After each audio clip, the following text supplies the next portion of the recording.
The conflict of male-centric desire in femdom. This is part 1 of a 2-part series. I have read a lot of comments from people asking about a domina accommodating submissive desire and being true to her own female-centric desires, and how that can clash. So here is the first installment to explain how male desire is valued within the Absolute Femdom model, especially in negotiation and initiation. You're listening to the Mistress Code. I'm RacyWilde. We are living through a cultural moment where gender dynamics are being publicly re-examined and renegotiated. In the wake of Me Too, rising feminist awareness, and broader critiques of patriarchy, many men, particularly those who do not feel politically aligned with the extremes of power, find themselves disorientated. They are told, sometimes harshly, that the world has been shaped by male power, that history has centered on their desires, and that now is the time for women to speak, lead, and define the terms of engagement. In theory, many of these men agree, but in practice, the transition is difficult. There are a number of reasons for this, which I will present. However, it all gets very complicated with femdom, where the fantasy of male surrender often collides with the reality of relinquishing male-centric desire. This pod is not to scold men for desiring. On the contrary, desire is welcome, but desire, like power, is not neutral. Desiring is directional, and for those entering femdom, especially absolute femdom, it is essential to understand not only what you want, but where that wanting comes from and how it functions within the structure of female power.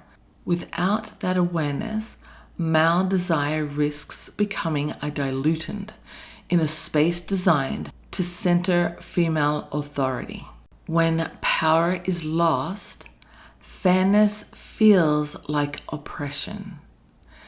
Even though a man might identify as submissive, it can be difficult for him to release his inherited power and the social tensions attached to it, to immerse himself in femdom.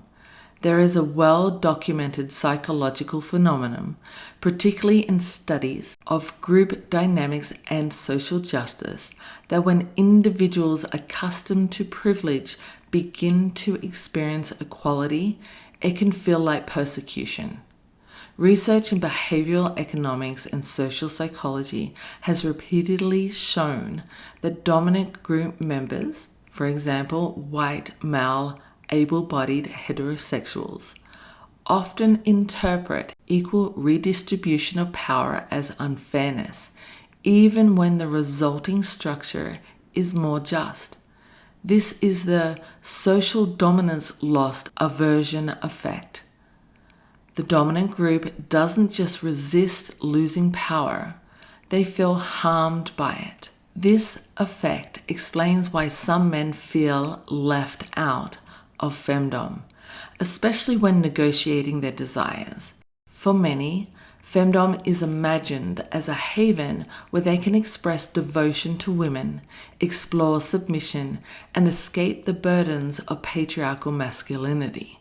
But what they often carry with them, unknowingly, is the expectation that their desires will remain central, that their surrender will still be rewarding, that their fantasies, which have been redefined through years of porn, kink forums, and cultural reinforcement, will add to a femdom dynamic and be met with enthusiasm by the domina.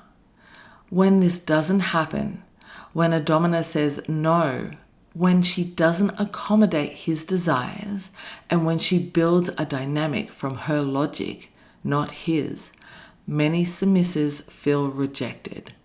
They interpret the domina's sovereignty as exclusionary or unethical rather than authenticity. They feel that the limiting of their desire power is unfair. However, this shift is not a form of oppression, but simply a rightful realignment of power within a femdom dynamic, where female desire takes precedence. To clarify, male-centric desire is not merely desire generated in a man. It is desire that orients itself as a structuring force of the dynamic. It is the implicit belief that the man's erotic preferences are not only valid but central. This is the default logic of most patriarchal and egalitarian systems.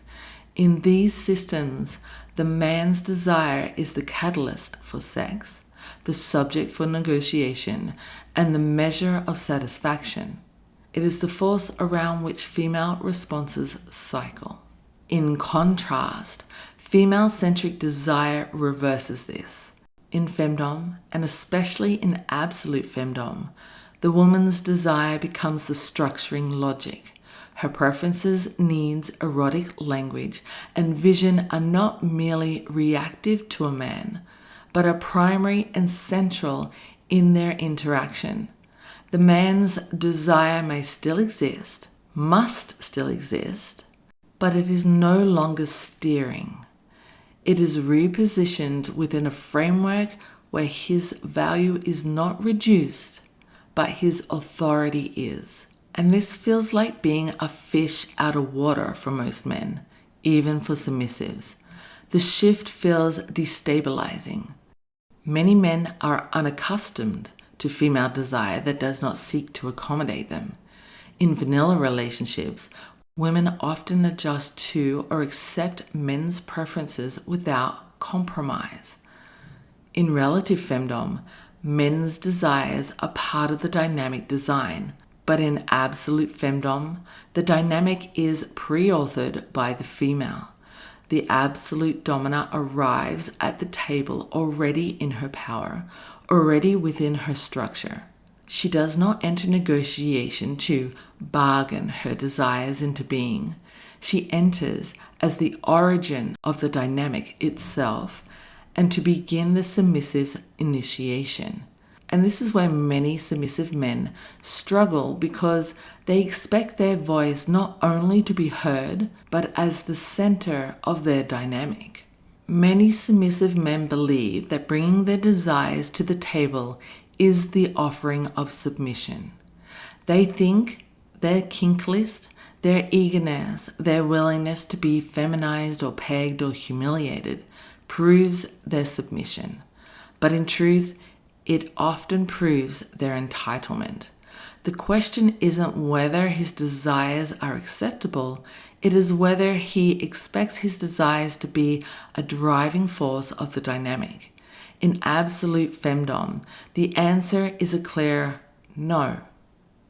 An example of this distribution during the absolute initiation process would be a potential submissive man tells the absolute domina, "I really want to be feminized."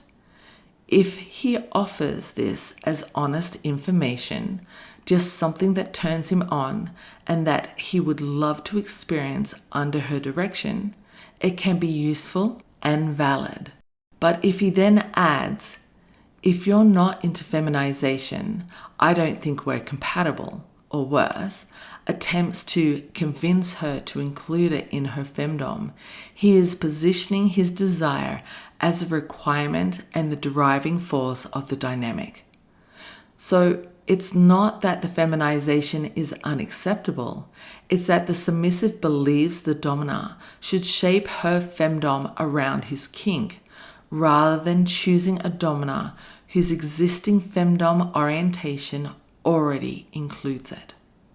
In absolute femdom, the domina doesn't absorb or mirror a submissive's desires.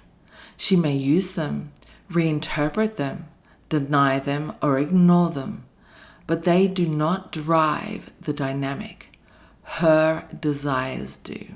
Another example, with an established femdom couple, a submissive has been in a committed absolute femdom relationship for 3 years with his absolute domina.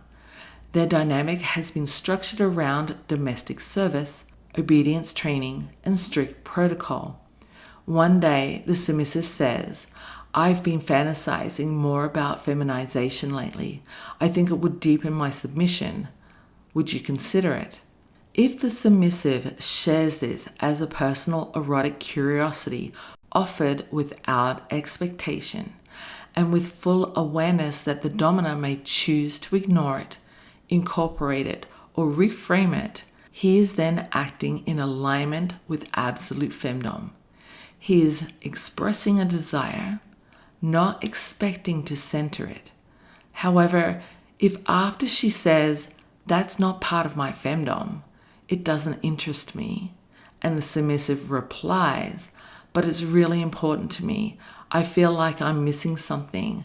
I thought after all this time you'd be open to it," then the submissive has subtly repositioned the dynamic. What was once a domina-led power structure is now being challenged by a logic of emotional bargaining and unmet personal needs. This is a classic sign of male-centric desire reasserting itself. The submissive is no longer simply disclosing a want. He is now pressuring the domina to adapt her femdom to satisfy him. This is not the same as being honest about one's evolving erotic inner world. That is welcome. But once the inner world becomes a lever for emotional leverage or subtle entitlement, it undermines the hierarchy of the dynamic. Again, in Absolute Femdom, the submissive is free to want. He is not free to demand that those wants shape the domina's authorship. The domina may choose to take his desire on as a project, may assign it as a test of obedience, or may discard it entirely. The authority remains hers. His desire is information for her, not a directive. The problem is, most submissives who are nudging think they are just innocently providing information or expressing a desire. However, a nudge like this is often picked up in a domina's spidey sense, and her reactance kicks in.